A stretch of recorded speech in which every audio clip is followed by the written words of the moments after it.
Chaim writes, he says, if you really reflect on the truth of this, the reason why most people are not careful, Shesibas Pirtzas Ovon Hamar, Shaloshna, he says, the breach of this very bitter sin, here,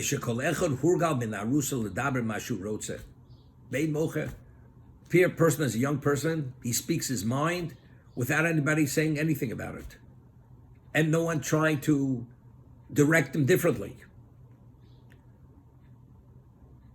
Nobody even has a moment consideration that he's saying something wrong. And even though as he becomes an adult, becomes more mature, and he realizes it's inappropriate, he says, to change your nature is nearly impossible. Because it's so ingrained in the person. He says, but if the father and the mother would have raised the child and not allowed it to even begin, and they would have, as I said, nipped it in the bud initially, and they would condition and train their children not to speak this way, or people, he says, curse. Today you find it less often, but years ago, people had a bad habit. They would swear and they would curse. They would curse. They would swear on their mother's grave. They would say, I swear on their mother's grave. First of all, swearing is a very serious offense. You're not supposed to even swear truthfully. A person's not supposed to swear. And a person would swear on his own life that he's telling the truth. I mean, all this is because they heard them when they were growing up. That's what people used to speak. They swore on this, they swore on that. You're not permitted to do it. So many things people do, it's due to their upbringing, what they're exposed to.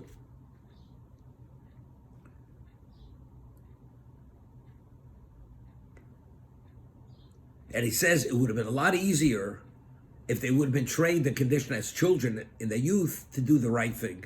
Now, and he says, and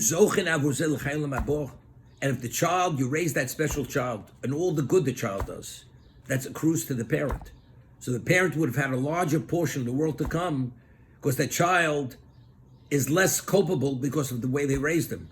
But if the child is more culpable because the parents didn't raise him correctly or properly, when they fail, that failing is traced back to the source. So the parents have liability for this, even after they pass away.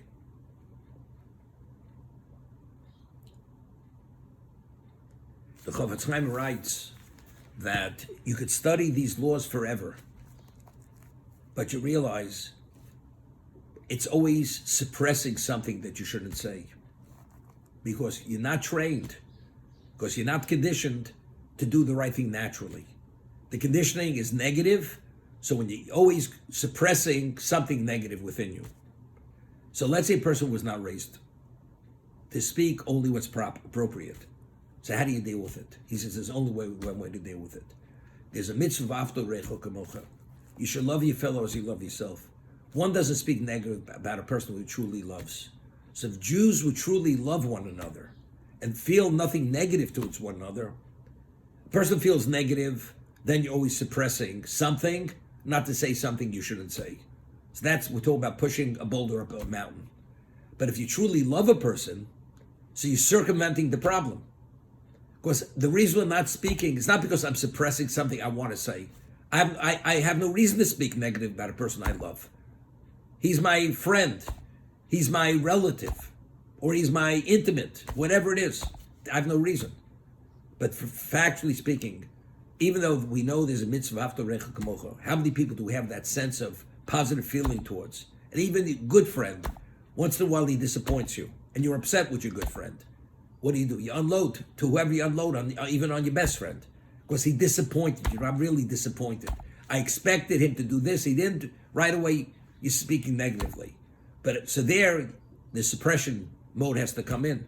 Knowing the laws and being fully proficient in them, for those moments where you're a little off kilter, that's when you have to suppress, despite the fact is that you're upset. Doesn't make a difference. And even if you have a right to be upset, he should have done something, he didn't, and you're upset. But that doesn't justify you should speak negatively about that person. So that's why it's so important to be in touch with the laws, to know what they are, when you're permitted and when you're not permitted. Many years ago, there was a person came to me, never saw the person before, and he came to me to borrow money from a free loan fund that we had.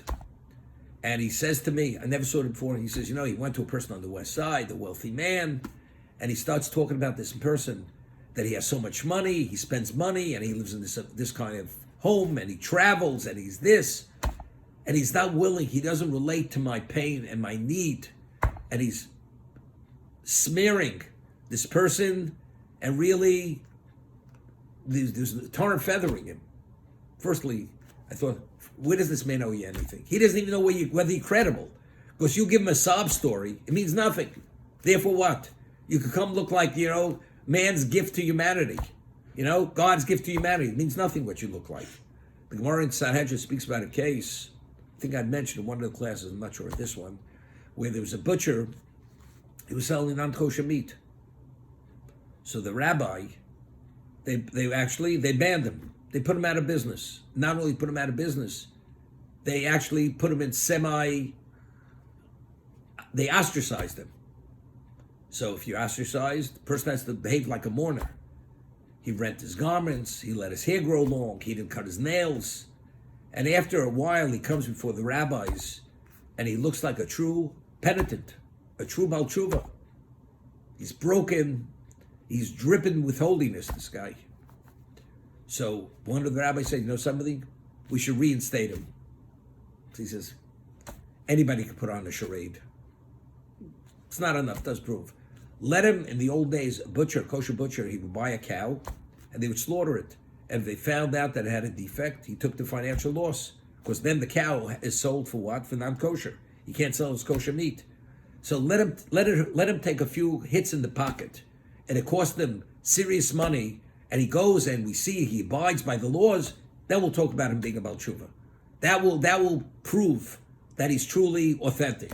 But all this garb and the charades and this, who knows if it's true? Who knows if he's sincere?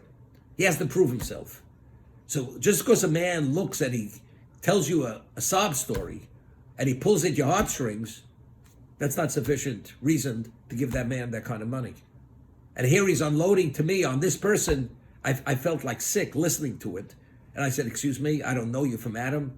Go peddle your wares somewhere else. I don't want to hear about it. You want to come to me, tell me about your problem, tell me. Don't tell me what somebody else didn't do for you, that he should have done for you, and you're literally burying him and putting the last nail into his coffin in terms of the way you're speaking about him. I don't want to hear about it. But unfortunately, it's not uncommon. And unless you have that ability, first you have to know to shut him down, and sometimes there's not even a mitzvah to do it respectively, because sometimes a person has to be told off. Many years ago, I had a situation. A woman says to me, this woman calls her on the phone, and she doesn't let her get off the phone. She keeps her on the phone, lets her get off. She feels, and she wants to, but she feels if she gets on the phone, she's hurting her feelings, and it's a disrespect. I said, disrespect? This woman is abusing you, and she understands she's abusing you, or she doesn't understand. So by you getting off the phone and having a life for yourself and having time available to do what you're supposed to do, that's disrespectful. You say respectfully, excuse me, I have no more time, I have to hang up, and just hang up, finished. She's upset, that's her issue, that's not your issue. Again, people themselves in terms of their behavior is so unacceptable, whether it's gossip, whether it's what they say about other people, how they treat other people, how they're so consumed with their own needs and themselves, their own egos. Other people don't even come within the equation whatsoever. But again, there's nothing wrong with being honest and straight, but people are not going to love you. So therefore what? I should be everybody's doormat. Everybody should wipe their feet on me. That's not what life's all about. Life is to be who you're supposed to be. Be responsible, respectful, but after a point, there's no mitzvah to be abused. Abuse is not part of the narrative of what a good Jew is.